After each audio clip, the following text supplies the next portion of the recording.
Okay. Sean? Actually, he needs to come to the podium, please. Or actually, he can come around. We do these where he comes around.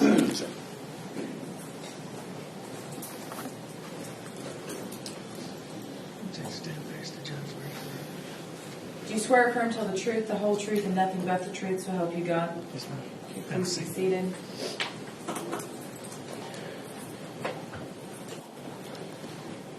Sean, can you state your name for the record, please? Sean Patrick Foley. All right. Sean, do you know who I am? Yes. Who am I? My attorney. Okay. And do you know what my last name is? Kimsey. All right. How long have I been your attorney, sir? 9 months, 10 months. Okay. Close to a year. Yeah.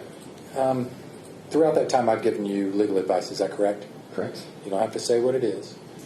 Have I given you advice on whether to testify or not, whether I believe you should testify or not? Yes, sir.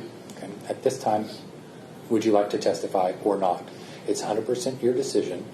Nobody can force you one way or the other. What would you like to do? I would like to. You would like to testify? We'll go over with him the specifics of the Belmont. You understand, sir, that you have a right not to testify, and if you choose not to testify, then the jury may not draw any inference from your failure to testify. You do understand that? Yes, Your Honor. And you understand that you have the right to testify, and if you wish to exercise that right, no one can prevent you from testifying. Do you also understand that? Yes, Your Honor. Have you consulted with your counsel in making this decision? I have, Your Honor. And has he advised you as to the advantages and disadvantages of testifying? Yes, Your Honor. And that you understand that you are doing, your decision is voluntary, you understand that? Yes. Okay, all right. Is there anything further? Nothing further at this time. Okay, you may step down, sir.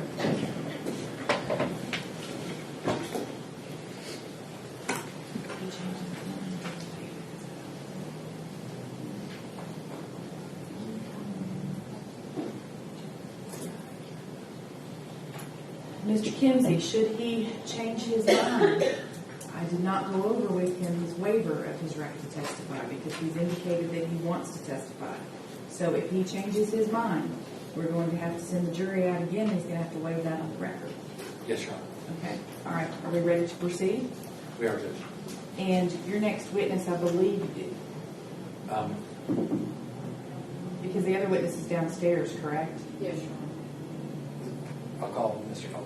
Okay. All right. Let's bring the jury in, please. All rise.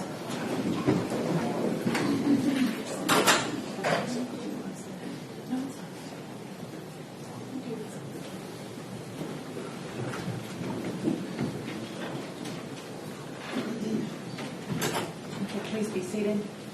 Note for the purposes of the record that all 16 of our jurors are present. Were there any violations of the court's admonitions?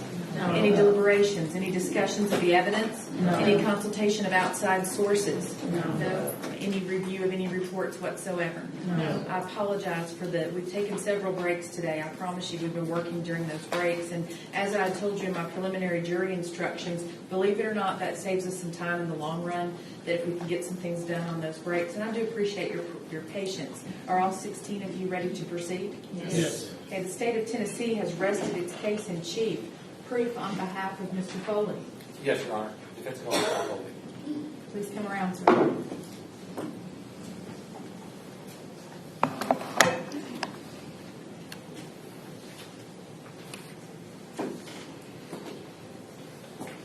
Please raise your right hand. Do you swear or affirm to tell the truth, the whole truth, and nothing but the truth, so help you God? Please be seated. And pull your chair up and speak into the microphone, please. Yes, ma'am. You may proceed. Sean, can you state your name for the record, please? Sean Patrick Foley. Mr. Kennedy, that'd be Mr. Foley. Excuse me. Thank you. Mr. Foley,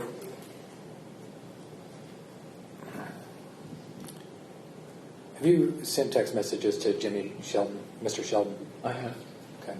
Those text messages that the state put on today, did you hear what the state said about them? I believe so, yes. Before August 28th, how was your relationship with Jimmy? He was my, at the time, girlfriend, stepdad, so kind of like a friend. Okay. Normal? Yes. Sir, On August 27th, August 28th, there was an incident that occurred, wasn't there?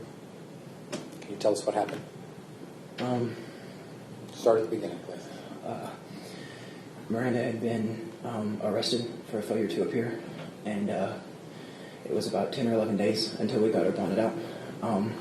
She wanted me to be there when we got her from here, so I promised I would. So she told me to talk to her mom about staying with them because my vehicle was broken down. So while I was talking about that, it had been discussed the place that we lived at in Gatlinburg, our roommate we had to move out. So we didn't have a place to stay. So I was talking to Miss McGinnis about living with them and get back up on her feet and everything. I think it was a week before this, it was the Monday before this, that was technically the first day that I had moved in whenever my ex-fiance had taken me there with all my stuff. I went back and stayed the night with her and her fiance and my daughter so I could be around my daughter, and went back the next day. That weekend at some point, this was, I believe, Saturday before all of this, I had gone to Miranda's grandmother's and stayed the night there with Miranda's brother and his pregnant fiance. And then I found out that Miranda had been transported here, so I had them bring me back.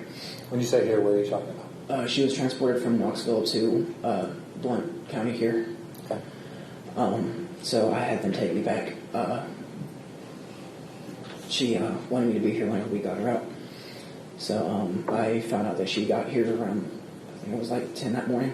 So I showed up here around 11 or 12 or so, and I waited for the bondsman, and he said we were waiting for the paperwork. So around, I think, 6 that night was when the paperwork went through.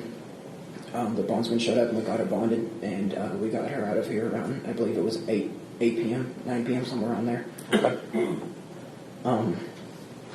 Miranda's sister, can't remember her name, she's the one that picked us up, and we went to where she works at some barbecue place. She wanted to say hi to some of her work friends. We were there for 30, 45 minutes or so, and then on the way back, Miranda wanted to get some alcohol, so we got a bottle of vodka at the Smoky Mountain Wine and Spirits. When we got home, the girls were up, Miranda's daughter and her sister's daughter were still up waiting for Miranda. So Miranda was showing them she was making jewelry out of plastic bags and stuff, and she made some for the girls. So we all stayed up and played with the girls. The girls went to bed, and Miranda had been gone for nearly 2 weeks, so we had sex in the bedroom. Afterwards, we went out and smoked, and she started drinking. We took a shower, and we had sex again in the shower. When we came out, Jimmy had told me that he heard us, but he didn't seem weird about it. He had told me prior that since we were living there, that he didn't want any animosity between him and Miranda, because Miranda had always wanted pretty much an apology about everything that had happened in the past, all the abuse. Okay. What happened next? Well, he told me that they needed to have a heart-to-heart and that they needed to go out. Let's move forward a little bit. Let's talk about, tell us what happened after that. Where at the recording? No, let's go, how did you get outside? When everything happened? Yeah, let's talk about the first time you heard, what happened the first time you heard Miranda and Jimmy talking? I mean, I was uncomfortable. I mean, at first it was just about the abuse and how she had been abused and how... Where was that conversation taking place? At this point, it was on the back porch. Okay, did you hear them talking anywhere other than the back porch? I did. Where was that? They were talking in the garage, the detached garage. They call it the man cave. Mm-hmm. They were talking in there for a little bit, but... How did you hear them? I walked around the back of the garage and I was listening because they were motion lights and I didn't want to set them off. Okay. So I was listening through the metal because it's a sensitive thing to talk about, and I just wanted to make sure that everything was okay. Okay. Then what? Miranda went to, I guess, get a drink because she went out of the garage, and I went to go find her, and when I walked around the garage, there was a gravel pile that's behind the garage, and I had tripped on it, and I fell into the garage, I'm sorry, and by the time I walked around the back corner of it, Jimmy was standing there, and what he said was, and it's cursing, but what he did is he looked at me and said, "What the fuck are you doing?" Okay. And I told him that I came outside to smoke a cigarette, but I had to pee when I came out, so I walked behind the garage. And he said everything was fine. And when Miranda came back outside, we smoked a cigarette. After that, they said that they were still talking and everything was going okay. And Miranda gave me a hug and said that everything was okay, that she was upset, but everything was fine. I went back inside, and I was listening to the window at this point, because at this point they were on the back porch. Miranda was smoking, and she was standing about 3-4 feet in front of Jimmy, and he was sitting down. While they were talking, that was when they were talking about the abuse, and since I could clearly hear them, the window was already cracked, so I set my phone next to it, so that way I could record it. While they were talking, it was just about everything that had happened in the past, and how, I think she said her aunt and uncle had raped her, and how they had known about it. And then she went into, before he was even getting to that point with her, when she was a kid. And then he started talking about the car, and she was asking what he was getting at. And, sorry. While they were talking... Let me ask you this, Sean. Excuse me. I'm sorry. Mr. Foley. You said you could hear it, so you started recording it. Correct. Why? It was him admitting to all the abuse and raping her growing up, and it was him talking. It was him acknowledging it, him talking about it. It was him admitting that he had done it. Okay. He was apologizing to her about why it had happened, but Okay. he was still admitting it. So, Do you record lots of stuff? yes, sir, I do.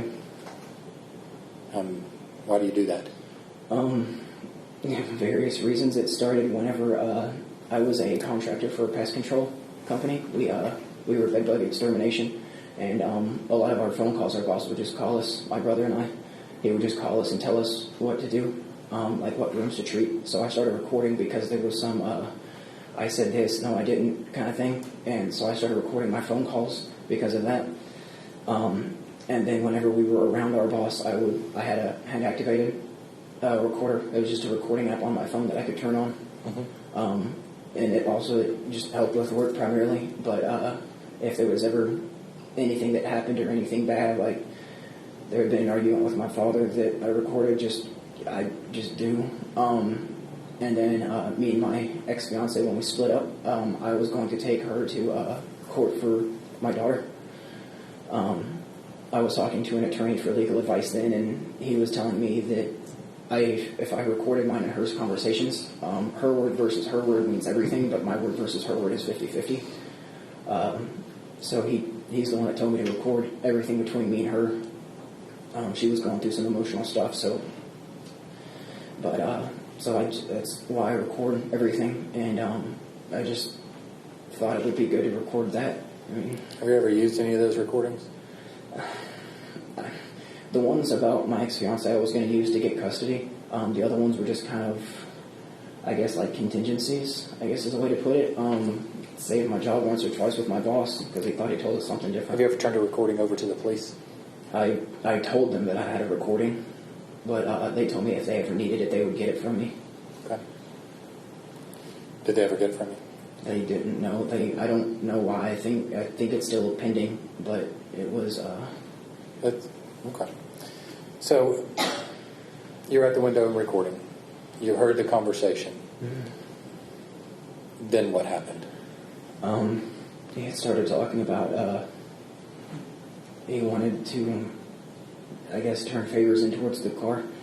The agreement about the car was he was going to buy it for us since mine was broken down, and he was going to help get me a job with him, and we were going to just work off payments on the car with them.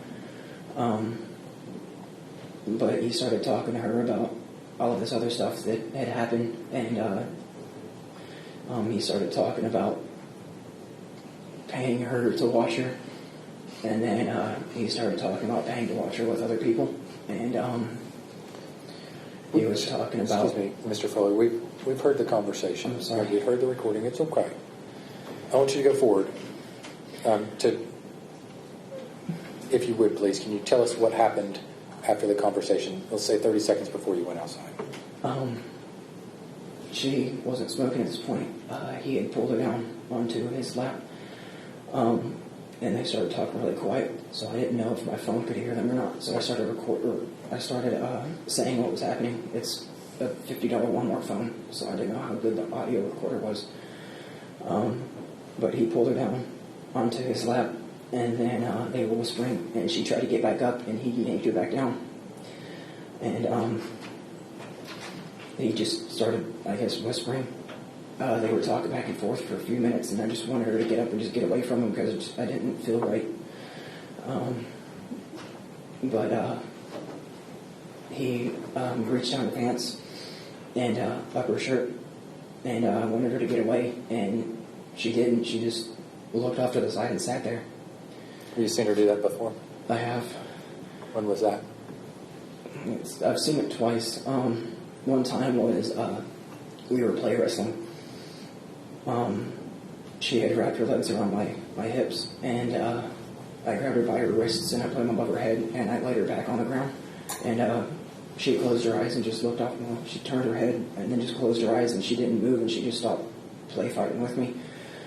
I didn't know what to do, so I sat back up, and after a few seconds or so, I don't know how long exactly, she sat up and sat in my lap and just started crying.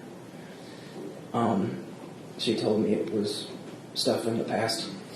Another time was when we were in the bedroom. We were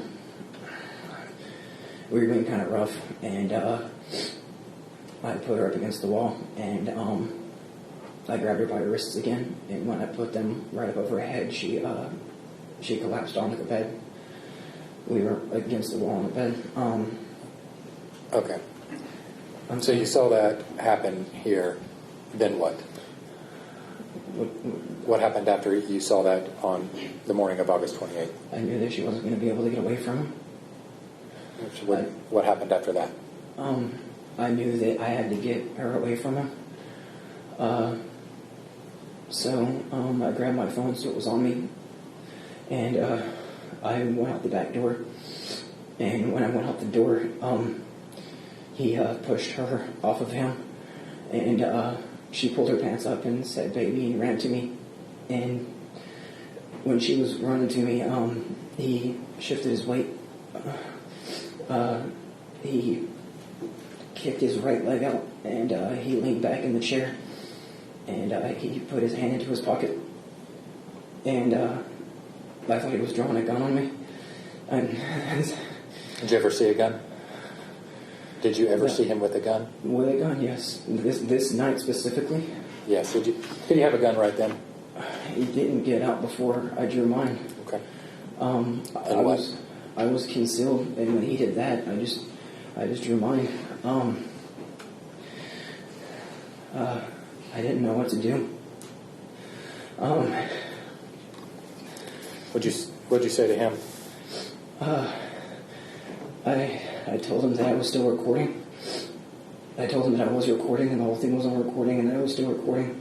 And I thought if he knew that I was still recording, he wouldn't do anything because it's on recording. Where was Miranda at that time? At this point, she's behind me to my left. I was holding her with my left hand. Okay. You were pushing. You said you were holding her with your left hand? Yes. Pushing her behind you? She was behind me to my left, and I was holding her by about her waist, and I was holding her back. Where was she trying to go? I don't know. She was just freaking out. Okay. But I was trying to push her back towards the door, and What do you mean pushing back towards the door? She was behind me and I was walking backwards. I was trying to get back to the doorway. I was just trying to get away. Okay, and then what? Everybody was yelling. And What'd you say? I told him that if he touched her again that I was going to drop him. Okay. And Then what? he Take a deep breath. I was walking backwards, and Miranda was yelling, and then he laughed at me and asked if I was man enough. And I just remember trying to get away. I was pushing Miranda towards the door, and I looked back to the doorway to try to get away because we were in the corner of the house. And when I looked back at the doorway, I heard her scream, "Stop!" And I looked up, and he was in front of me, and he was running at me, and he had his hand out. And then he grabbed the top of my weapon, and I don't know how it got to me so fast, but it went off, and I just remember pushing Miranda backwards and trying to jump on top of her. And I don't know. How many times did you pull the trigger, Sean? Mr. Foley? 8 times, I think is what they said. Sir, did you know how many times you pulled the trigger right now? I think I said 8 or 9 originally. Okay. Then what happened? I didn't know what to do, so the first thing I thought was call for help. And Who'd you call? I called 911. Okay. Then what? I tried to get Miranda to follow me just to get away, because my head was just get away, get away, get away, get away. Why'd you want her to follow you? To get away from him. Okay. I was afraid he'd still get up and come after us. Okay. Did you think he was going to kill you? Yes. Why? I just saw him trying to rape her, and I told him I was recording, and then he ran at me. He charged at me. What were you recording? I was recording him saying that he had raped her when she was a kid.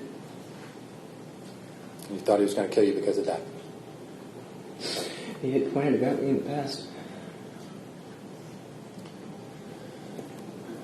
When was that? The first night that I moved in, when Lindsay dropped me off, I was supposed to be there at like 10 p.m. But I wanted to hang out with her and her fiance. I was trying to be on better terms with them. We had a rough falling out. When was it that you... Lindsay and I we were all hanging out and talking, and I was late, and I messaged Miss McGinnis saying I was going to be late, and she said that the door was going to be unlocked for me. I think I showed up at like 1 that night, 1 in the morning, and the door was locked, and her car was gone, so I knocked on the door, and about 10, 15 seconds later, the door opened up. They have it doesn't slide, it's like a swing latch for the door. The door opened up, and I saw the barrel of a handgun, and I stepped over in front of Lindsay. That's my ex. He told me that I was lucky that, what he said is I was lucky that he didn't blow my goddamn head off for showing up that late. He shut the door and took the latch off and opened it. It's okay.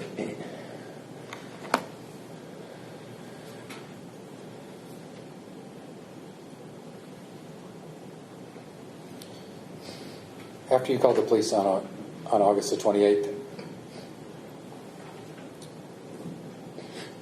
You made your way out to the street, and then what? I wanted the police to get there. I just wanted help. I wanted to get away from the house. I wanted to get Miranda away from the house. Where'd you put the gun? I told dispatch that I still had it, and they told me to put it in the mailbox. Okay. Police officers arrived. Did you do what they told you to do? Yes, sir. Nothing further. Cross-examination.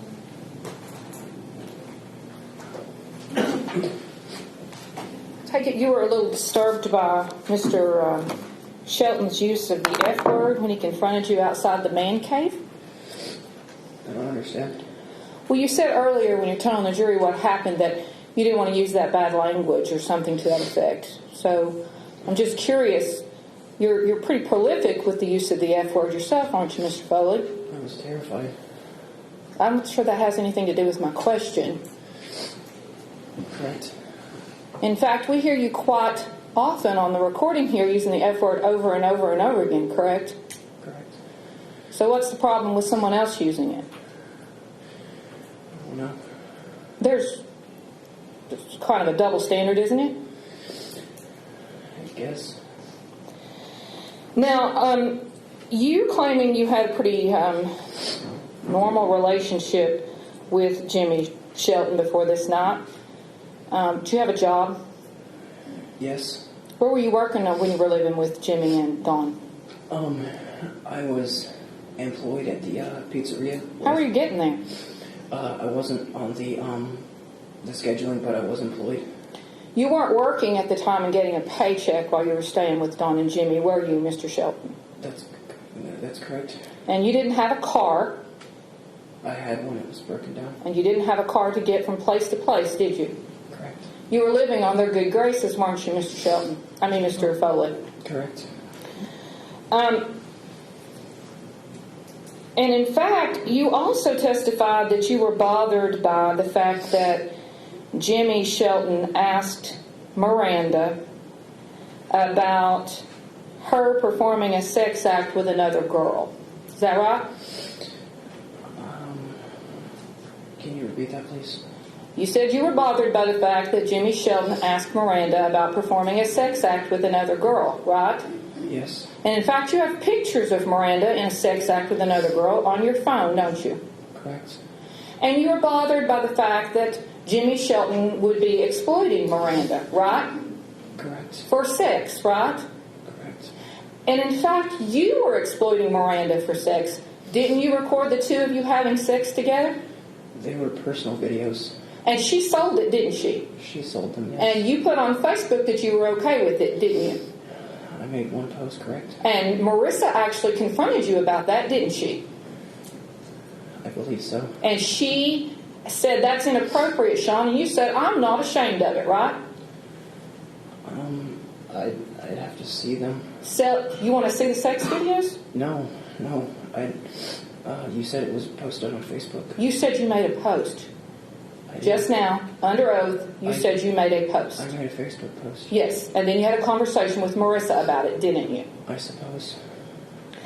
Now, you weren't surprised by the things that were going on out on the porch, were you? I was uncomfortable, I guess is the way to put it. You weren't surprised, were you? He was supposed to be apologizing. Had you not just been sneaking around outside, listening in on their conversation in the man cave? I was just listening. I'm sorry, you're going to have to speak up. I have a hard time hearing you. I'm sorry. I was just listening. You were listening to the conversation. Weren't you sneaking around listening to the conversation? I wouldn't say sneaking, but I was Well, what would listening. you say it was? I was guarded. You were what? I said I was guarded. Guarded? I guess it's the way to... I would... It's a sensitive subject to talk about. So, while you're listening in on this conversation, the first thing that Jimmy says at 29 seconds into the beginning of the recording is, and let me pay for an hour. Did you hear that? Yes, ma'am. And did you hear Miranda say, I can arrange it, trust me, I'm about money? I believe so. Yes, ma'am. And then Jimmy says, it got bad enough in the last month, I would say for you and one of your friends, Miranda says, and friends. And Jimmy says, I'd do $300 for two of you for an hour. And Miranda says, oh, I've got to check this out. Is that accurate? That was on the recording. Is that accurately what you heard? Yes, it was on the recording. What about that tells you there's something between the two of them that she's not consenting to? She was really drunk, maybe. What about their conversation indicates to you that this was not consensual? Furthering on the conversation. I'm asking you about this part of it, Mr. Foley. They're just talking at this point. There's no rape or sexual assault going So on. you're saying that I'd do $300 for two of you for an hour, and her response, oh, I got to check this out, is not a consensual conversation. Between a stepdad that raped a child. Mr. Foley, I'm asking you, is it a consensual conversation? I don't know. You don't know? I don't think with her. Then Jimmy says just the two of you, you two on each other, and then you narrate just the two of you doing each other. Correct? Correct. And then Miranda says, and you've done nothing but try to do right by me, and I will not deny that, and try to make up for what you've done. And then you narrate, you've done nothing but try to do right by me, and I will not deny that you've done nothing but try to help me and try to make up for what you've done. What about that sounds non-consensual? I don't know. You don't know? I don't understand. Does it sound like they're in an argument? I don't believe so. Does it sound like they're having a disagreement? No, ma'am. Then Miranda at 11:57 says, all right, what are you fetching for? And you narrate, all right, well, what are you looking for? And then Jimmy Sheldon says, you want to play. Then you narrate, you want to play. Then Miranda says, what are you fetching for? You narrate, what are you fetching for? What about that's not consensual? Isn't she asking him what he wants her to do or what she's going to do for him? I believe so. Does that sound like, that conversation sound like a rape to you? They're just talking about it at that Does it point. sound like a non-consensual sexual encounter, Mr. Foley? At that point, no. Then again she says, what are you fetching for? You narrate, what are you fetching for? Miranda says, we can arrange something. You narrate, we can arrange something. Does that sound pretty consensual? I suppose at that point, yes. 12 minutes and 42 seconds in. So we're 12 minutes into this conversation. What exactly did you do to stop this at 1 minute and 54 seconds? What do you mean? What did you do to stop this from happening at 1 minute and 54 seconds? They were just talking at that point. Well, you've indicated that you don't necessarily agree that it was consensual. So, well, it's non-consensual in your mind. What are you doing to stop it? Did you call for help? No. Did you call 911? Not yet. Did you go get Marissa?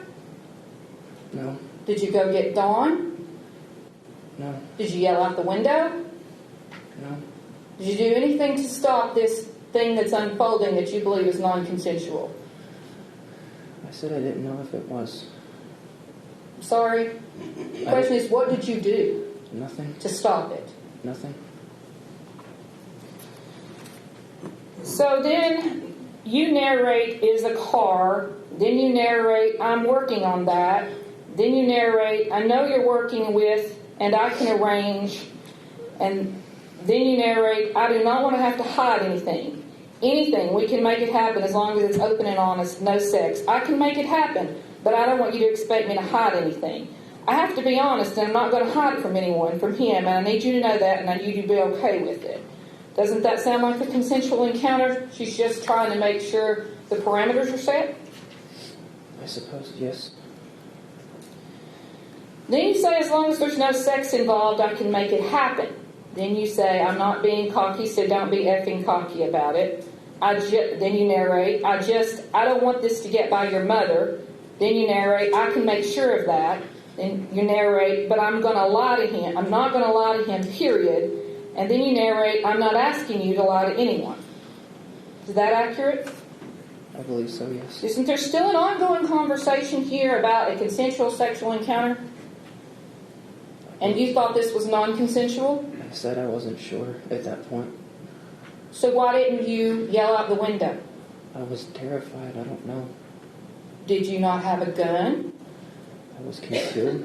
I'm sorry? I always carry. Did you not have a gun? Yes. Where was it right then? I was concealed. Where was it concealed? On my waistband, ma'am. In that holster? Yes, ma'am. Was that the holster that was on the porch? Yes, ma'am. And the gun that was introduced earlier into evidence in this case, that's your gun? Yes, ma'am. That's the one you had? Yes, ma'am. And you had it on your person? Yes, ma'am. And it's 6 o'clock in the morning? I believe so, yes, ma'am. And you're terrified? Yes, ma'am. While you're standing inside the house hidden? He told me to be away. You're terrified while you're standing inside the house hidden, peeking out the window? I'm still scared. While you're hiding in the house? Yes, ma'am.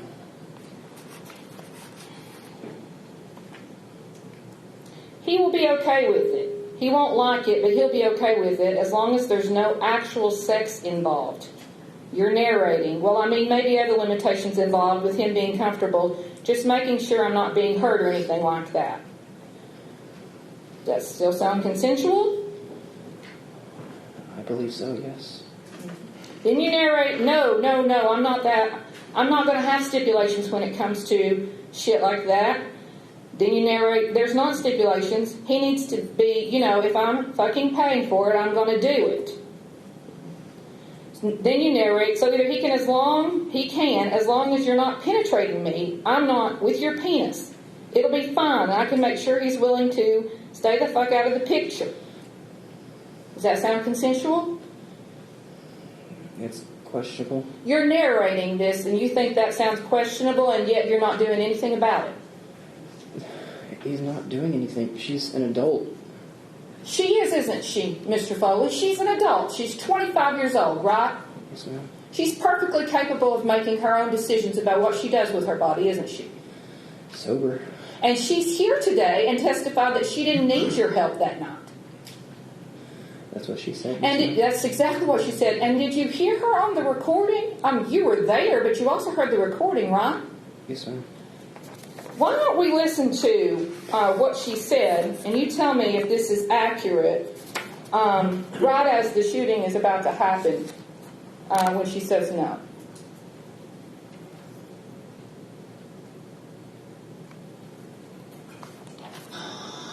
Sean, stop.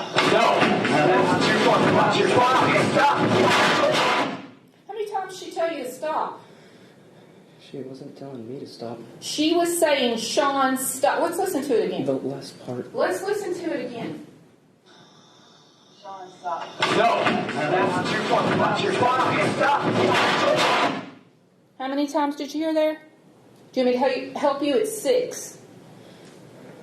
Did you hear 6 times of her saying, Sean, stop, stop, stop, stop? I heard her say, Sean, stop, and then stop, stop. 6 times she says, stop, and yet you shoot Mr. Shelton multiple times, right? That's correct. And then after that, let's talk about how many times this person who said she didn't need help from you said no.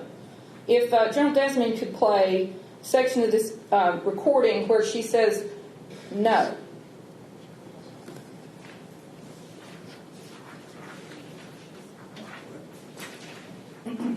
For the record, which exhibit number are you referring to? The recording, Your Honor, that was entered under the... Which number is that? I need to keep up to the record.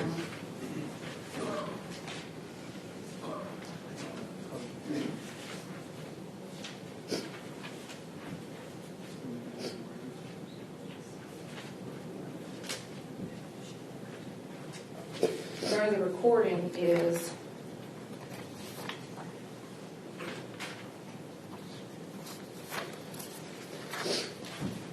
exhibit number 74. Yes, 74. Referring to Exhibit 74.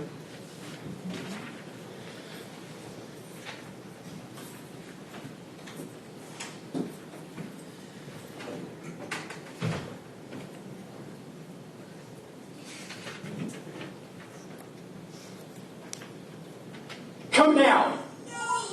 Come here now.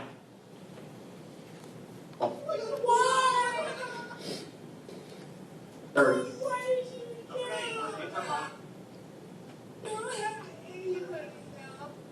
She doesn't have anybody now. Sir, are you still there? Marin? What did you do? Does that sound like somebody who appreciated that you just shot some guy on his own porch? He charged me after he tried to draw. Mr. Foley, when you first come out onto the porch, you don't initially say to her or to anybody else that he charged you, do you? He charged What me. you initially say is he was raping you, he was molesting you, right? That's why I went outside. That's not accurate at all, is it? That's why I went outside. She tried to get up and he pulled her back down.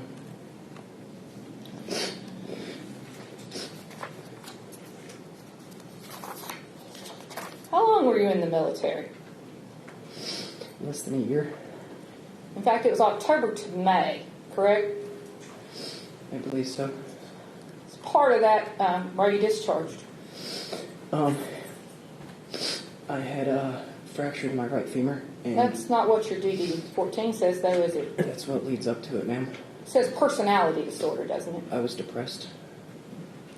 Your discharge reason is personality disorder, correct? Yes, ma'am. And did you have handgun training when you were in the military? No, ma'am. What about your handgun safety training class? For my... what do you mean?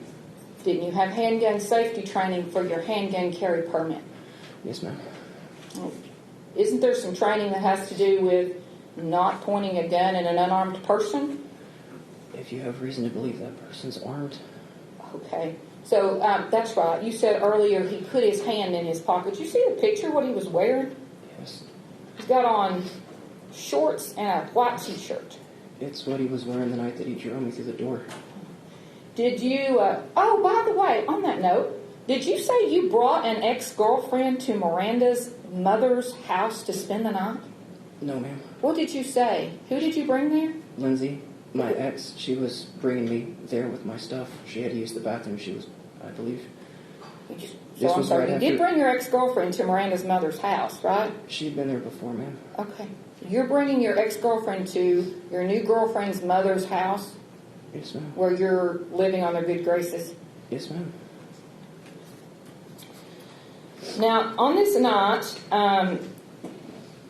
you also had sex with Miranda with a house full of people where everybody could hear it. Is that accurate?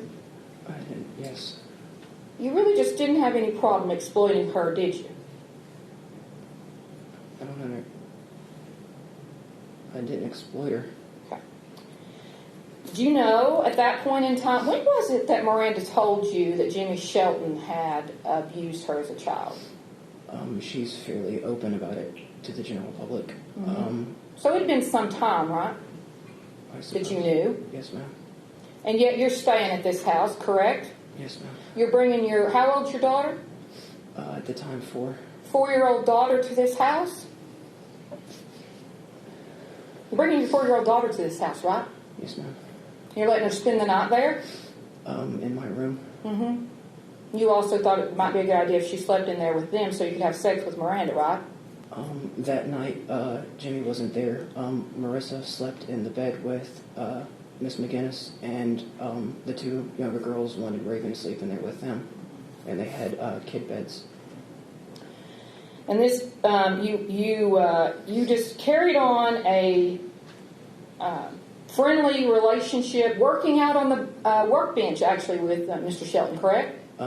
We had never actually worked out. We just moved it. Okay. You helped him move things. Yes, ma'am. Hung out in his man cave. Yes, ma'am. So, now Jimmy's working at Costco, correct? Yes, ma'am. And Dawn's working at Cremation Solutions here in Maryville. Yes, ma'am. Yes. And Marissa's working. She's got a job, correct? She's having to drop the kids off before she goes to work. Can you repeat that, please? Marissa's got a job. She's having to drop the kids off before she goes to work. Yes, ma'am. Miranda's working. At this point, no. Okay, so that night she wasn't? She had been arrested for 2 weeks. Mm-hmm. So she's going to get a job when she gets out of jail. She had no transportation back to Pigeon Forge. And so you all are hanging out. Had you seen Jimmy? You hadn't seen Jimmy with a weapon that night, had you? When he got off work, he brought it in from his truck. And what does he always do with it? Puts it in his pocket, Does he put it in a safe? I suppose. Okay. Did you see him with it after he put it in the safe? I didn't see him put it in the safe. Okay. I saw him get out of the truck and... Did he change clothes when he came in?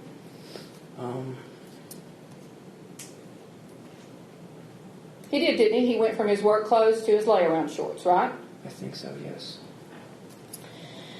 So you all are there, everybody's drinking, and then Marissa and Dawn McGinnis go to bed. That's correct. The girls go to bed. What time is it when you send the text asking Miranda to bring you, what was it you asked for, cigarettes because you can't sleep? I believe so. Do you have any problem with her being alone with Jimmy at that point in time? She wasn't alone. Where were you? Roger. Sorry? I think I was in the bedroom. At 3:30 in the morning, she wasn't alone with him. Who was out there with her? I'm trying to think. I don't know exactly at that point. You said you record things for contingencies. What does that mean? Well, at that point I was talking about my boss and the argument that I had been in with my father. You had an argument with your boss, so you recorded it. You had an argument with your dad, so you recorded it for contingencies? There was a miscommunication with my boss, and my brother and I almost lost our jobs, so we started recording. So contingency implies in case you need it for something, right? I suppose, yes. So what was this recording you recorded that you turned over to the police, or tried to turn over to the police? The one prior to this? Yes, you said you testified that you recorded something that you wanted to turn over to the police. What was that? There was a recording where Miranda, when she was still with her ex-boyfriend back when we were just friends, he had beat her, and the next day we actually had to put her in the hospital. But she called me crying and told me to come there. And when I showed up, she told me what had happened. And I turned on my recorder, and I went and started talking to her now ex before me about what had happened. And he was talking about how he got mad at her and they got in a fight. And what he said is he beat the shit out of her, and then he broke her TV. And so you recorded all of this? I did. And you turned it over to the police here? It was in Knoxville, and they knew I had the recording. They said that they would investigate it, and if they needed it, they would contact me. So you had this person who literally beat her so bad she had to go to the hospital. Did you shoot that guy? No, ma'am. But I'm assuming that wasn't consensual. He didn't try to kill me, ma'am. Well, Mr. Foley, we've seen the picture of you that night. Where are the injuries you sustained when he tried to kill you? He was charging me to take my gun. Well, I thought you said he had one. He tried to draw one, so I drew, and then I was trying to leave, and he charged us. He had to try to draw an imaginary gun? He tried to draw a gun on me, ma'am. Did he have a gun? Everything happened so quick. Aren't you standing there watching it? You're narrating it to the 911 operator. Did anybody ever pull a gun off of him? We walked around the house. Did the police ever pull a gun off of him, to your knowledge? As far as I know, no, ma'am.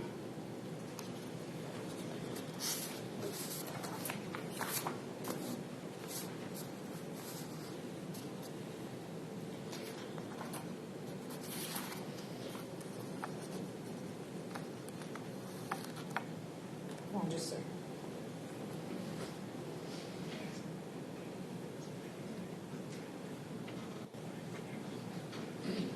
No, try exhibit 15.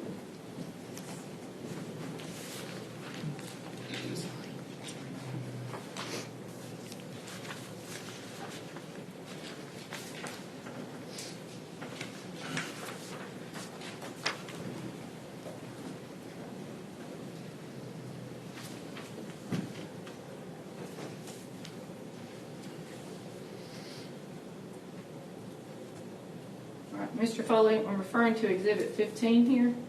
You recognize that picture? Yes, ma'am. Tell me where he had the gun. He reached for his right pocket. What kind of a gun was it? The one that he normally carried was a single stack. It was black. You don't think we ought to be able to see it there? I wasn't looking at his pockets, ma'am. Well, how did you know he had a gun there? I really thought he was drawing one on me, so I drew mine. Truth of the matter is, you really wanted to shoot him, didn't you? No, ma'am. You didn't. No, ma'am. Oh, come on, Mr. Foley. You thought he was raping your girlfriend. Surely you wanted to shoot him. No, ma'am. You expect them to believe you didn't want to kill him when you walked out there and said, I swear to fucking God. That's an answer, Your Honor. Your Honor, I don't believe that's been asked and answered. Can you repeat that, please? You said, I swear to effing God. So I'm going to allow this question. What did you mean when you say, I swear to effing God? Doesn't that just beg to have completed, I'm going to kill you?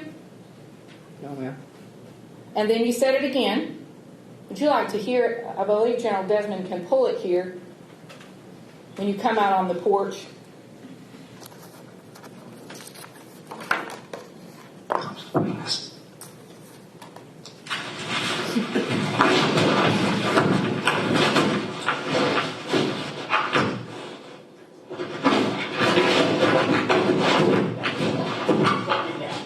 I fucking swear to God. All that's on fucking recording and it's recording right now. I fucking swear to God you say fuck. You fuck with her again and I will fucking drop you.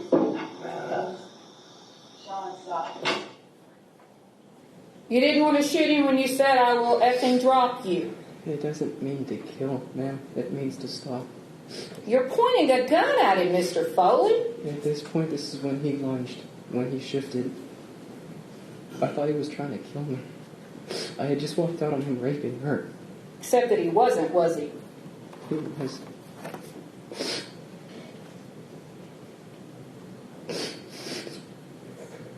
He wasn't raping her, was he? I believe he was. Did you hear her? Today? Yes, today. Yes, ma'am. She didn't say he was raping her, did she? Today she didn't.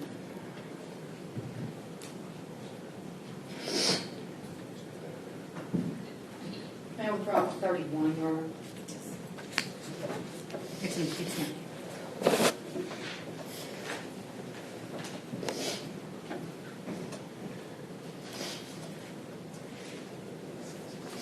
Actually, the court's going to take a brief recess.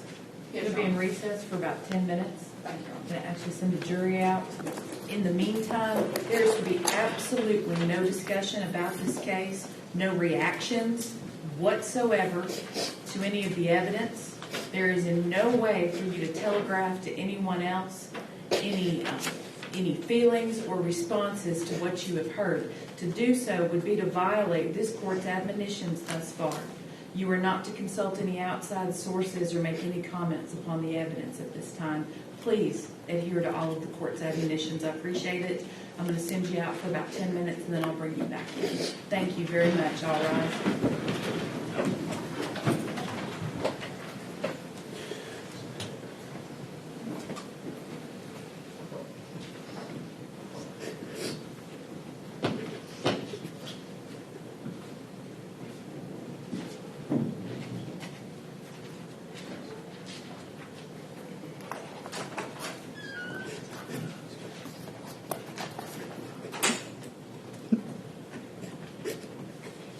go ahead and please have a seat with your attorney.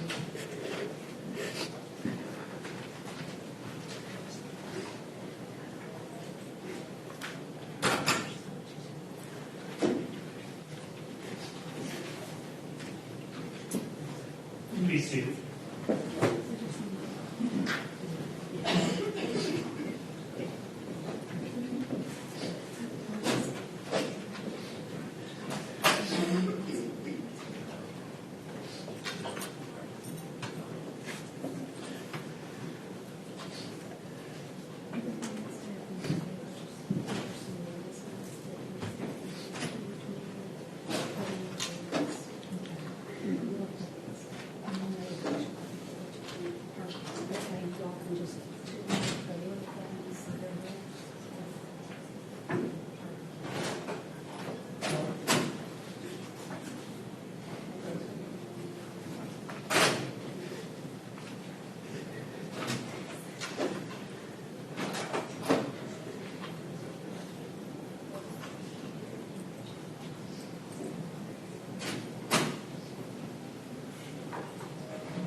While we're waiting for them to come back in, I've got a couple of questions.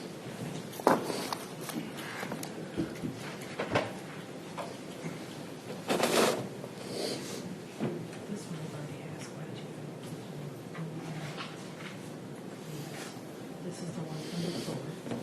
We decided the last witness couldn't answer this. And this witness. And there's this. I've had this for a while.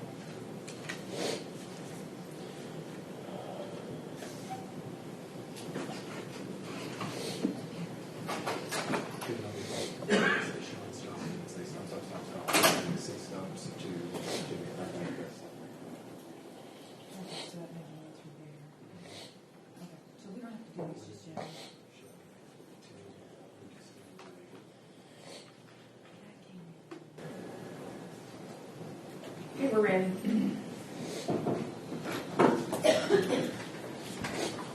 All rise.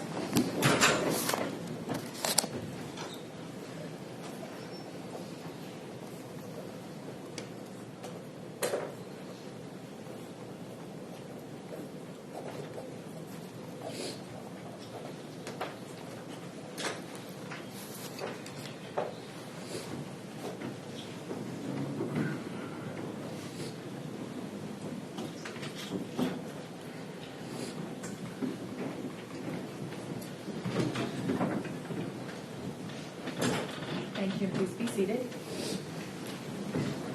I will note for the record all 16 jurors are here and present. Were there any violations of the court's admonitions? No whatsoever. You by now, do you know them all by heart? Yes. Okay. And are all 16 of you ready to proceed? Yes. Okay. All right. We'll proceed. I was about to withdraw, If I could, Exhibit 31. And also, if the court please, I'm going to refer to the overhead Exhibit 58. 58's on the overhead? Yes, Your Honor. Okay. Mr. Foley, you indicated earlier that this holster here is the one that you had your gun in, that you were carrying concealed that night? Correct. How does this work? Is it a belt? It's a conceal. Does it go through a belt in order for it to be concealed, or It doesn't have to. it just slides down in your waistband? If you look up there, you telling us that you were carrying all night long with those swing trunks on this gun all through the house? Yes, ma'am. That's your testimony here today? Yes, ma'am.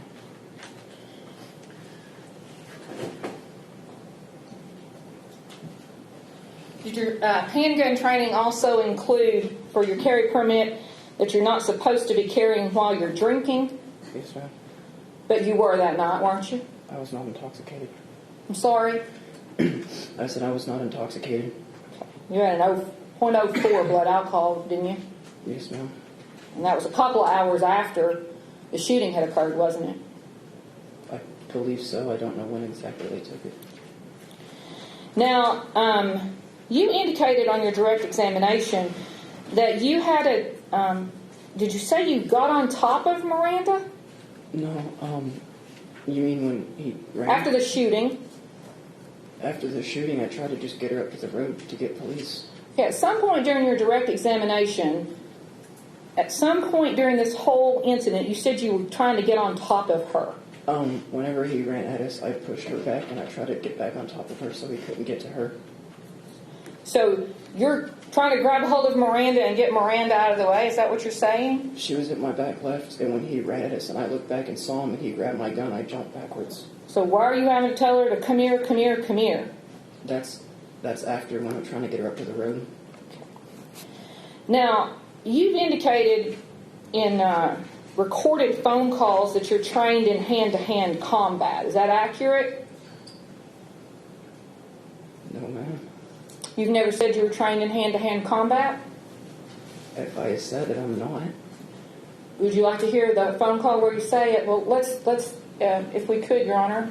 This will be in reference to a phone call that's recorded, if we could play for him to hear. Mr. Kimsey, have you been provided with this?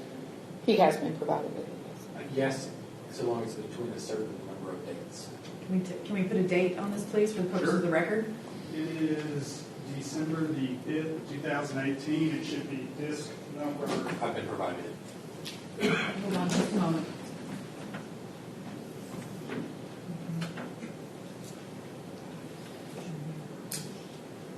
Can you approach, please, for just a moment?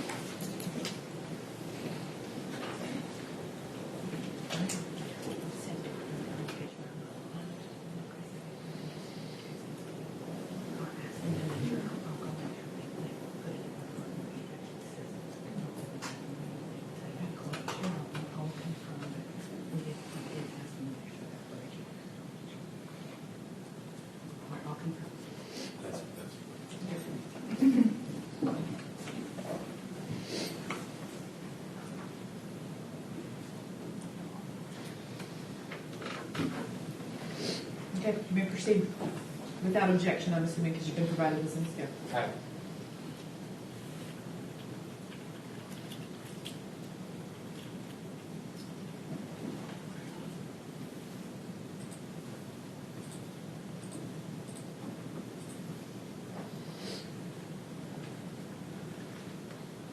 Threatened my life. And also, I think the only other concern was the kind of anti-combat.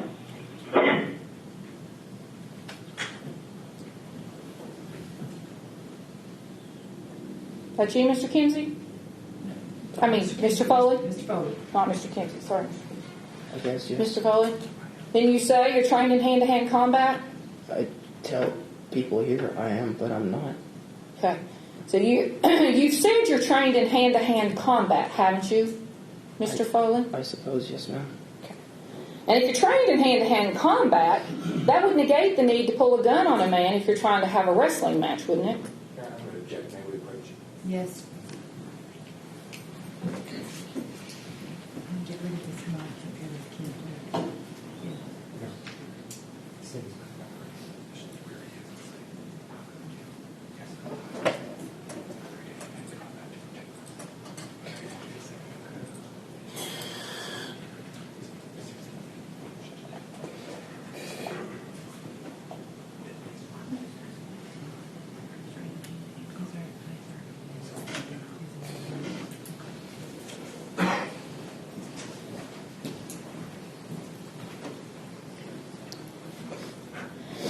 And after Jimmy Shelton pointed a gun at you back, how long was it before this incident that you said he pointed a gun at you? About a week. You still came back to that house and stayed there, right? Yes, ma'am. You weren't afraid of him, were you? He told me it was just no, ma'am. Not at that moment. Now, you heard and saw the pictures that Dr. Lockmuller offered today as it relates to the gunshot wounds that you inflicted on Mr. Shelton, didn't you? Yes, ma'am. And you saw the exit wound there with the shoring, didn't you? Yes, ma'am. You heard his explanation of that. Where was he when you shot him that he was against something hard? The only thing I can think of whenever he was falling, when he fell towards the chairs. You shot him while he was falling down? I was falling too, ma'am. You were falling too? I told you that I jumped on top of Miranda. Okay. And I asked about that earlier, and you said no, that didn't happen. You said when I was saying come here, that was after. That was when I was on the phone with 911. So you jumped on top of Miranda, touching her, trying to do what after he's on the ground? Miranda was behind me to my left, and I was trying to get to the doorway. And when he charged us, I discharged when he grabbed my gun and tried to pull it from me, and I jumped on top of her. And it's after that when you say, come here, come here, come here. How did she just try to get away from you? What's she doing? Mr. Foley? Where we were, when I tried to jump back on top of her, she just sat on the floor and just started crying. She's very, very upset, wasn't she? Yes, ma'am. She was crying a lot, wasn't she? Yes, ma'am. Sort of like you are today, right? Yes, ma'am. But you weren't crying that day, were you? I was in shock. You sound like you were in shock on the recording. You think you do? Yes, ma'am.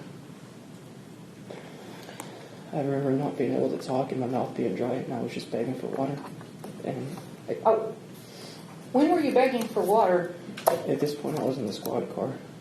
I told him that I couldn't talk.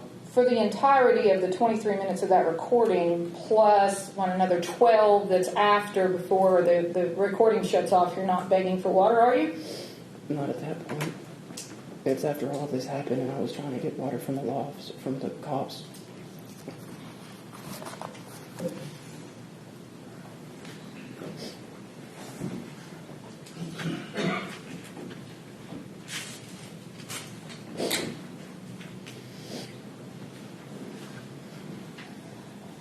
Mr. Foley, you actually either shot Mr. Shelton while he was in the chair behind him or on the deck, didn't you?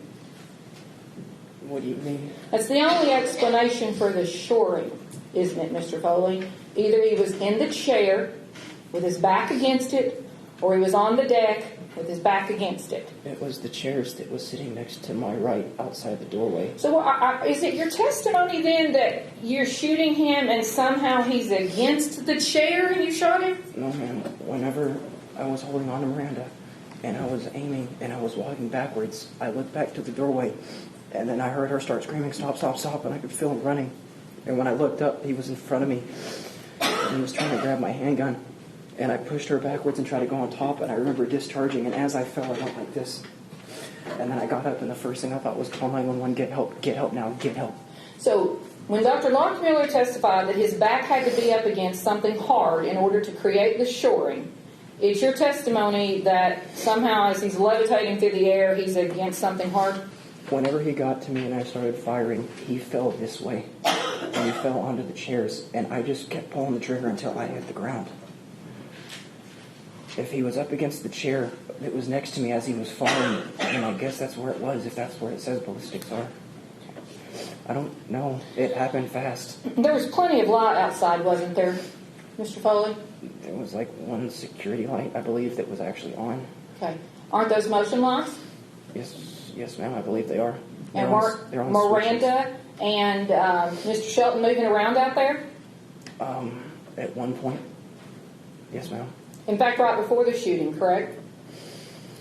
Well, he had her down on his lap, and he was holding her down, but... Well, per your narration, I guess, you said she sat on his lap, right?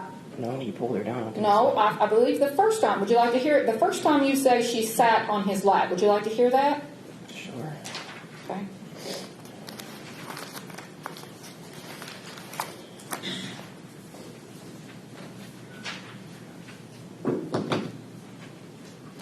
And we're referring back to the exhibit of the recording of the shooting itself.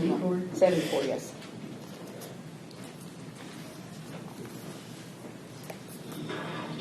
Right there. Did you hear that? Did you hear it again? I heard it, ma'am. You said she sat on his lap, right? Yes, ma'am. So there's movement going on out there, correct? Yes, ma'am. Why aren't you videoing it? I have an audio recorder, and I was looking to the blind so he wouldn't see me. Do you have a smartphone? It's like a $50 Walmart phone. Is that the same one you used to video record the sex videos? Those were on her. She had a Galaxy 8. It was a really good phone. Are you saying your phone that's been admitted into evidence here today, I forget which exhibit it is. The phone was yours. Okay. You're saying that phone was not capable of video recording? It was capable. Okay, but you didn't? Correct. So while we could have seen what was happening there, instead of just your narration of it, we don't because you didn't video it, right? Correct. What did you mean when you said, unfortunately, that conversation's being recorded, ha, ha, ha? What does that mean? In what context? In the recording here. At one point you say, unfortunately, that conversation's being recorded, ha, ha, ha. I don't remember. You don't remember saying that? No, ma'am. If you give us just a minute, we'll cue that up for you so you can hear it. Yes, ma'am.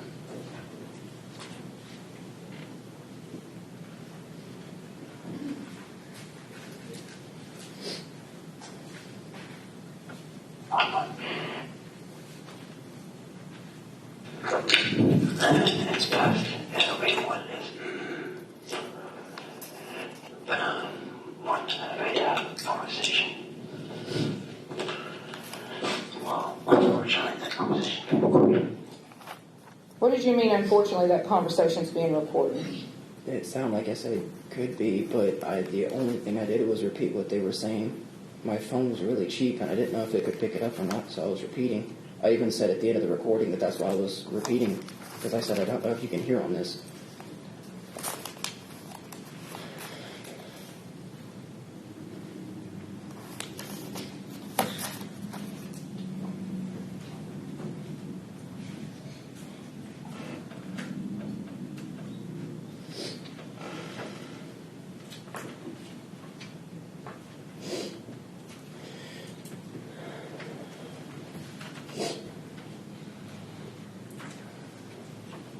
You indicated that you had fallen at one point, Mr. Foley. Do you see in the photographs that we have, or the one photograph, I guess, that we have of you, where are the injuries from where you fell? What do you mean I fell? You said you fell on top of Miranda after the shooting. You don't have any injuries? I said I pushed her backwards and tried to jump on top of her. Okay. And you didn't fall? On top of her, but Okay. I think I caught my balance, but I pushed her backwards when he charged at us. I was just trying to put me between him and her. Him and her. So you're doing all you can to get a hold of her and help her get out of the way. Trying to get her away from him. I was just trying to get away. That's all I was trying to do. You understand you're the only one out there with a deadly weapon and you're trying to get her away from him? The only reason mine was out was because I thought he was drawing on me, and then I was leaving. And in fact, when you first brought the deadly weapon out there and pointed the gun, you're pointing in the direction of Miranda too, aren't you? No, ma'am. You didn't have the gun pointed when you came out? No, ma'am. When did you take it out of the holster? When she pulled her pants up and she ran behind me, whenever she did that, that's when he jutted his leg out and reached into his pocket. He wasn't just reaching for a phone. It's a very obvious movement for somebody to make, especially when you know that they've carried it in their shorts before.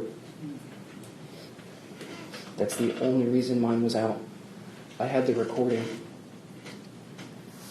And then I was leaving. The whole reason he charged me is because I looked at the door to try to leave. And I know I said that initially.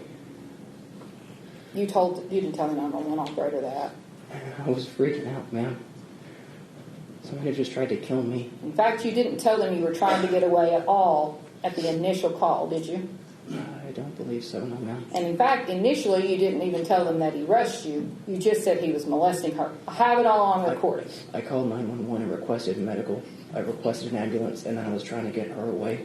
Yeah, you're talking to her quite awful, as a matter of fact, aren't you? I'm freaking out, ma'am.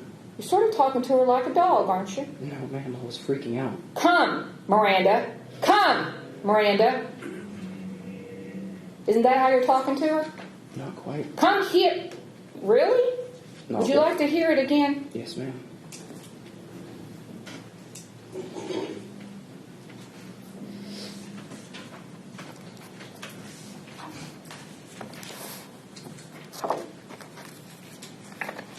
You're putting too much emphasis on the come here. I was just saying, come here, Miranda. Come here, Miranda. Come here. We have to get to the road. 911's on the way. We have to get up to the road.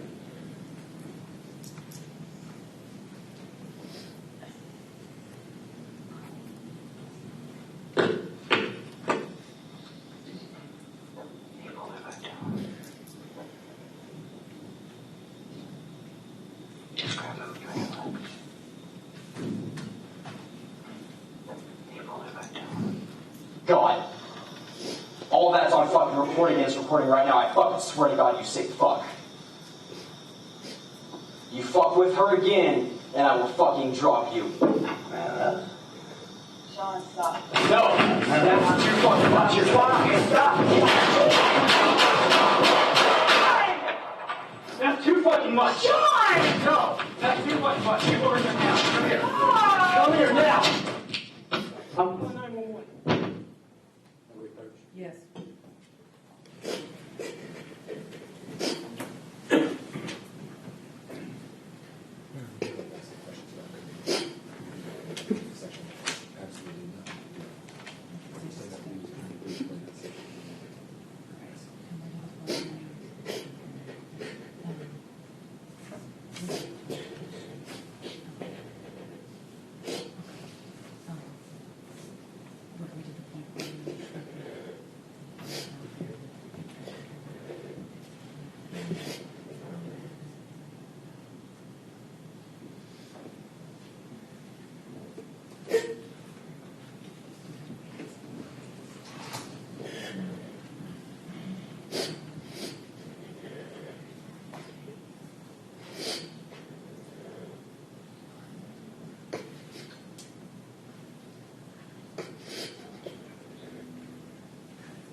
Continue.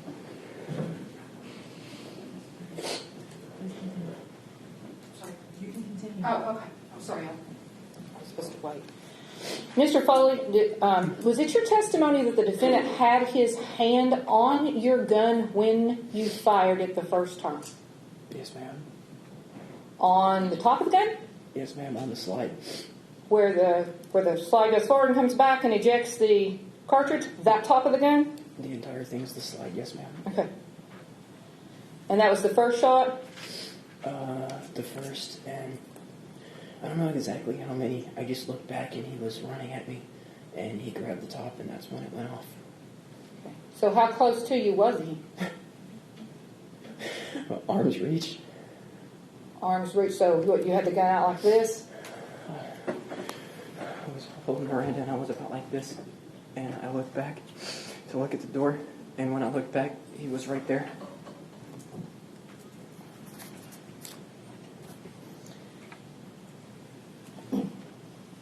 Would you agree with me that it's reasonable for a homeowner who has someone pull a gun on them to try to disarm the person who has a gun pointed at him? Objection, Your Honor, calls for legal conclusion. Rephrase.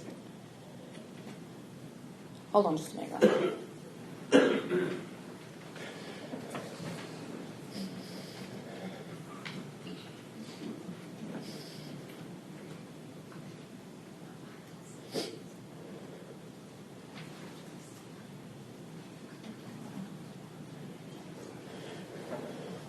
So, Mr. Foley, is it your testimony, when exactly did the gun get removed from the holster?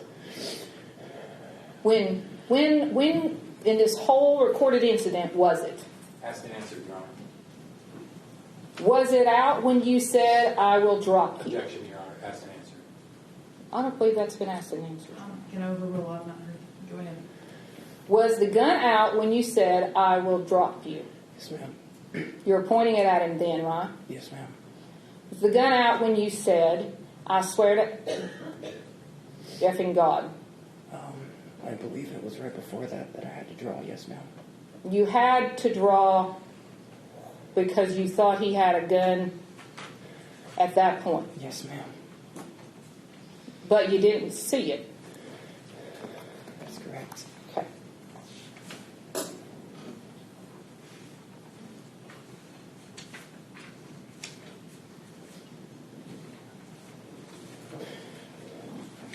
I think that's all I have on.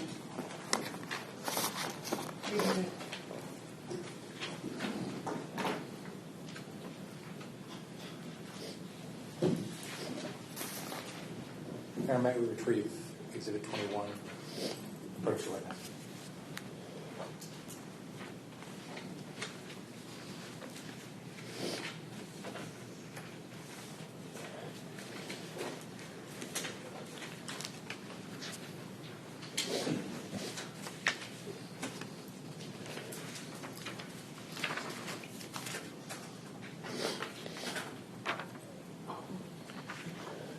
Mr. Foley, I'm handing you Exhibit 21.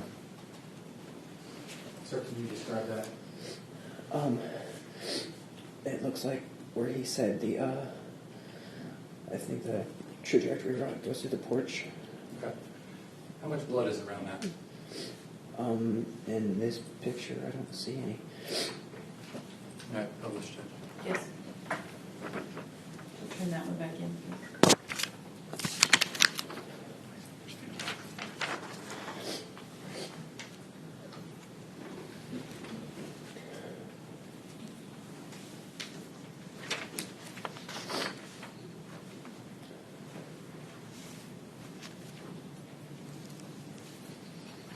State insinuated that you had shot him when he was on the porch. Did you see any blood around that? No. You didn't shoot him on the porch, did you, sir? No, sorry.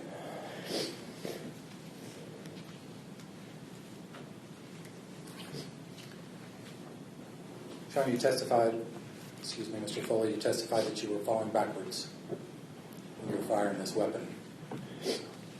That's correct.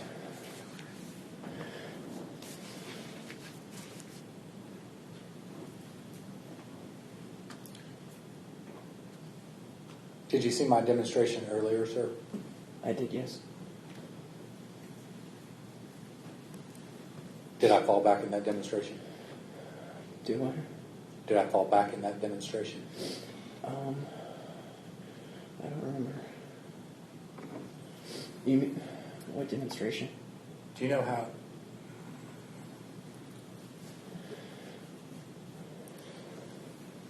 Let me rephrase that. When you said you were falling back, Mm-hmm.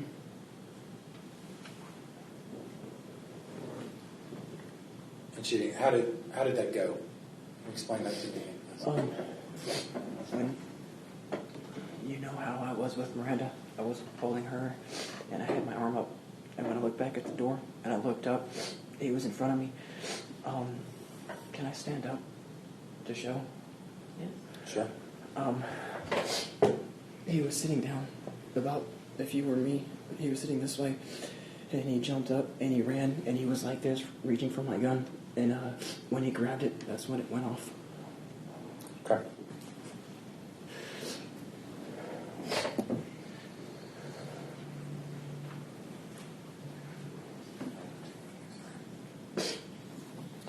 The state asked you several times about consensual things that were happening.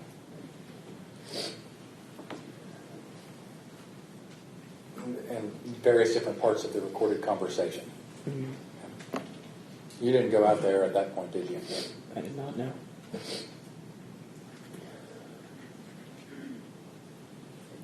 When it became unconsensual, when you went out there to stop Your it. Honor, I'm objecting to leading. Yeah. This is his Oh. thing. Oh, that's right. Leading. When did you go out there? Whenever she tried to get up, and he pulled her back down, and then reached down her pants. When he was holding her down.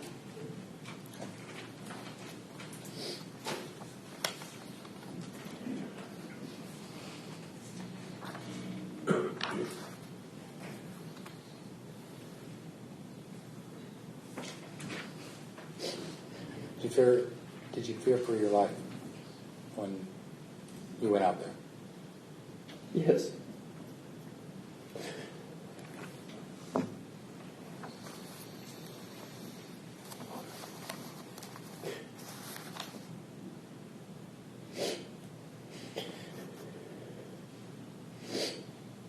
Were you going out there to protect Miranda? Yes.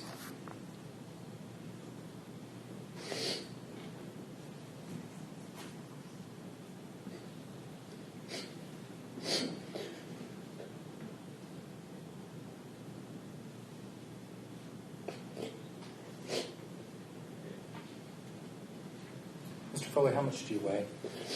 Or did you weigh a year ago? I guess is a better way to put it. I think I was like 130.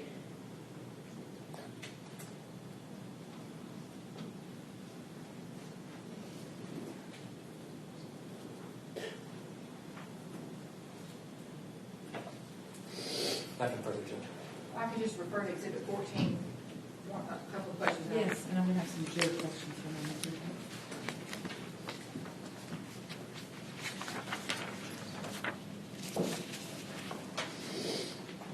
Mr. Foley, your attorney asked you about blood on the deck. There is a lot of blood on the deck, isn't there?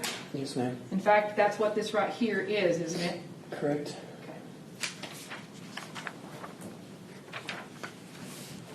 That's all I have. I don't know what the... Approach again. Amen. I see Exhibit 14. Sorry.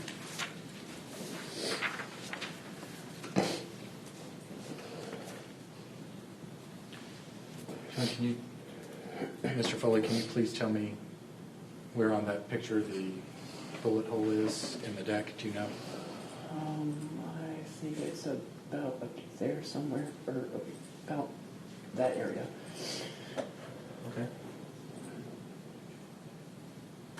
Is there any blood around that? No, sir. Okay, you can clear that off for me.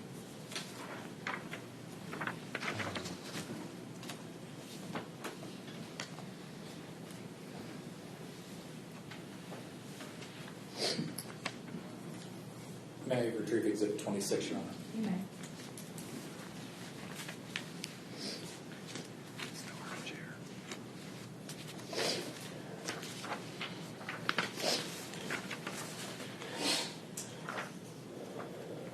Sean, that was previously entered Exhibit 26.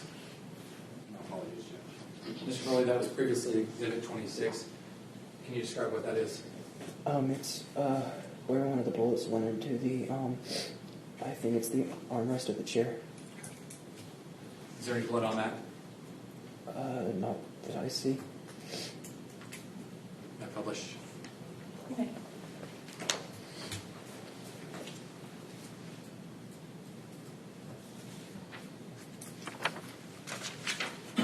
So sorry.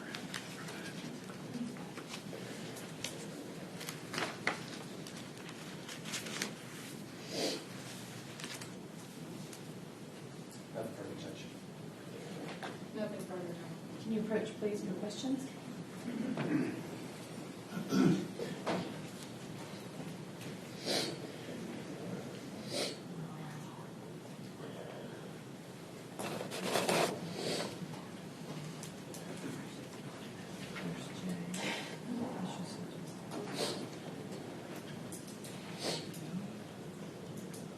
think that question now has been answered.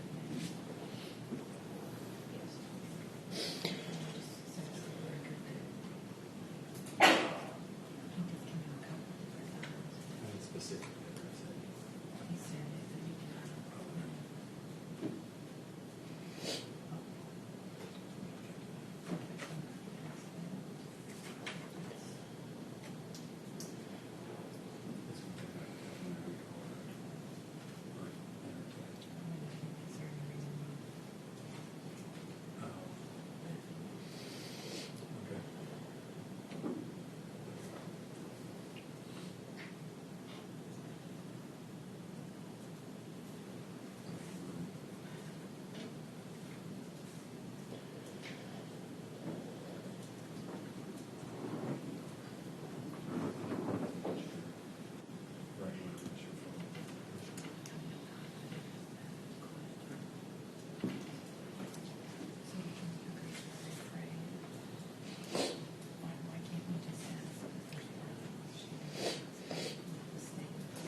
just wanted to get on and say something.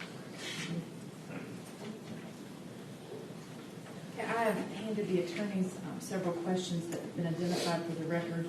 There are questions from jurors. I will state that the question that pursuant to the record that has been identified as question M is an improper question based upon the rules of evidence for this trial. And question that has been marked P, legally the first part of the question may be asked, but the second part, which is a statement, may not be read. General, if you would like to address question P. Yes, sir.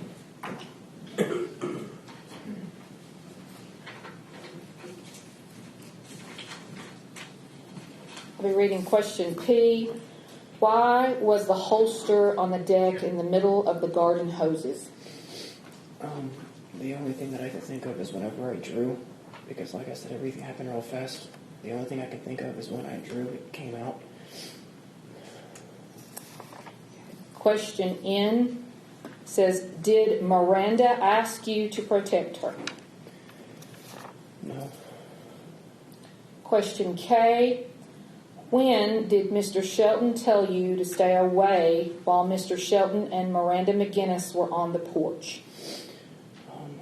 I don't remember Marissa being on the porch. Miranda McGinnis. Oh, I thought you said, I'm sorry. Do you want me to read it again? Yes, please. Question K, when did Mr. Shelton tell you to stay away while Mr. Shelton and Miranda McGinnis were on the porch? It's Goddard, but whenever he caught me walking behind the garage, the shed, after we smoked, he told me to go back inside. Can I pass those? Thank you. Mr. Kennedy.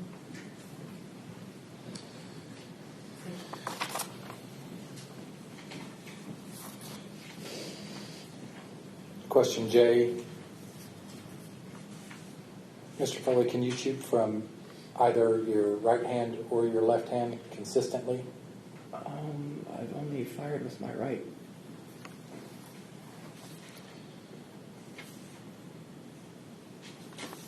Question L.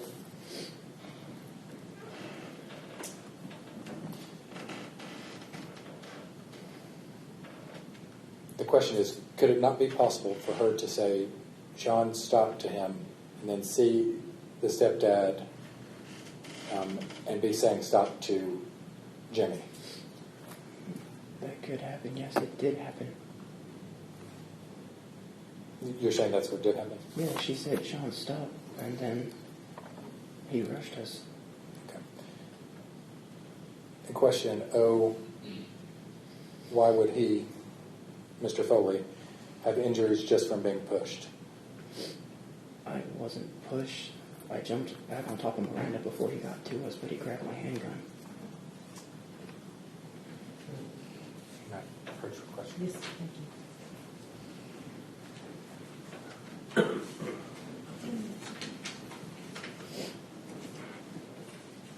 Any further?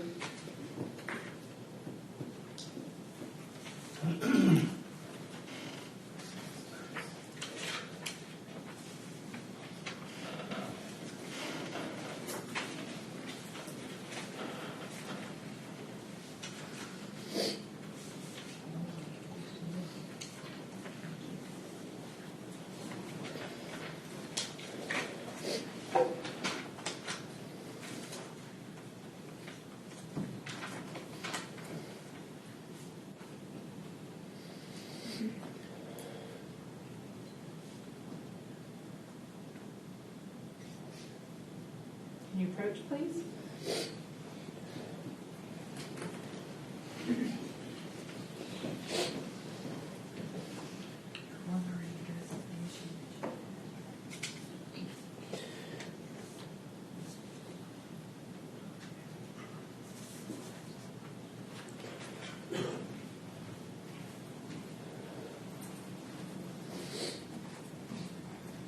I'll be reading question S.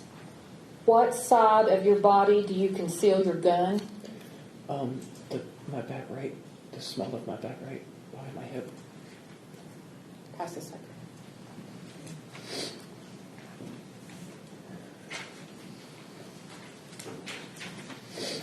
Question R.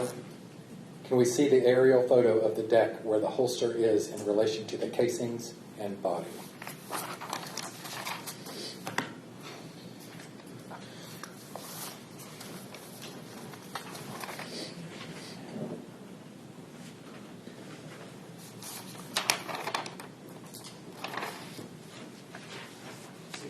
Exhibit number 14. Aerial photo.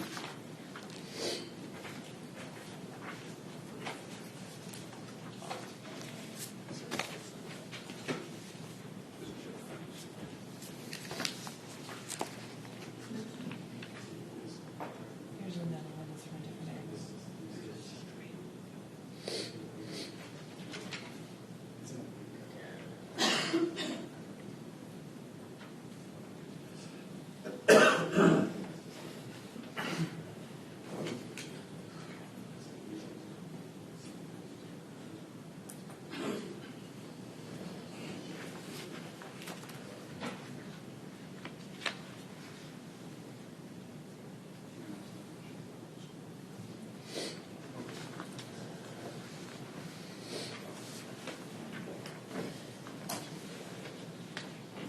We're having a quick discussion. I understand. Thank you.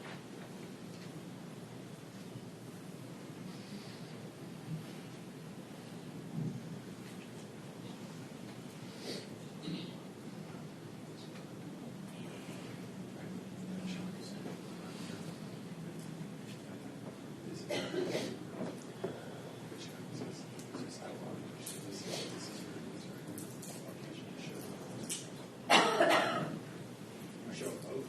Yes. That's exhibit number 15. This is. Yeah. I think it's 15. I think it's 15. No, it's not 15.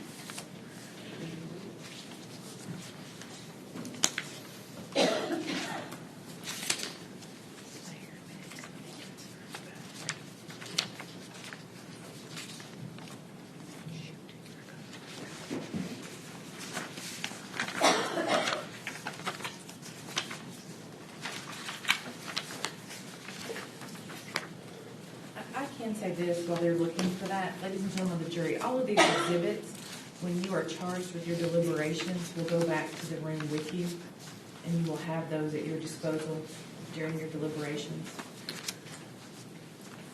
It's exhibit number 8. Exhibit 8.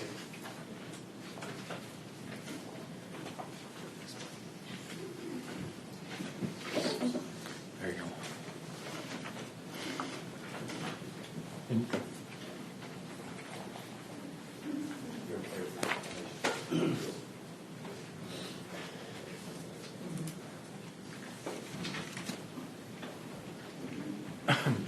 Your Honor, the aerial photograph exhibit 14. And if I may offer a brief explanation to the jury on the reason that it was complicated, I've cleared it with the state. Well, these are questions. It's not necessarily for the attorneys to give statements. It's a, If we could show exhibit 14 and then exhibit 8. you can, we've agreed for you to display previously marked exhibits, but at this time, there'll be no other evidence or explanation. Do what? They are both previously marked. That mark was previously marked.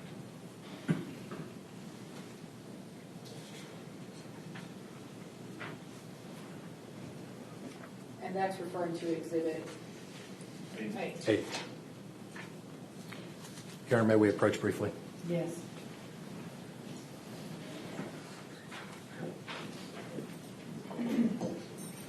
Okay, at this time, having reviewed question marked T and question marked U, as far as question T, there is a photograph already in evidence that will be sent back to the jury room that you will be able to examine. And question U has been marked that it was a question for an attorney. Once again, my instructions to you were that you may ask a question of a witness. After that witness had testified, but before they are released from the stand, it is improper for there to be any inquiries of the attorneys in this case, and thus that is legally impermissible. so that question will not be asked. Is there any other questions by the attorneys? I've lost track of who. No, not from the state. Not from the state? No. I'm going to take a brief recess. Ladies and gentlemen, during this recess, do not violate any of the court's admonitions. Do not begin any deliberations. Indicate any, just don't do anything that I've told you not to do. Don't consult social media. Don't do any independent investigations. Please just don't do anything that I've asked you not to do. Thank you very much. I'll let you know more about what we're doing in just a moment. All right.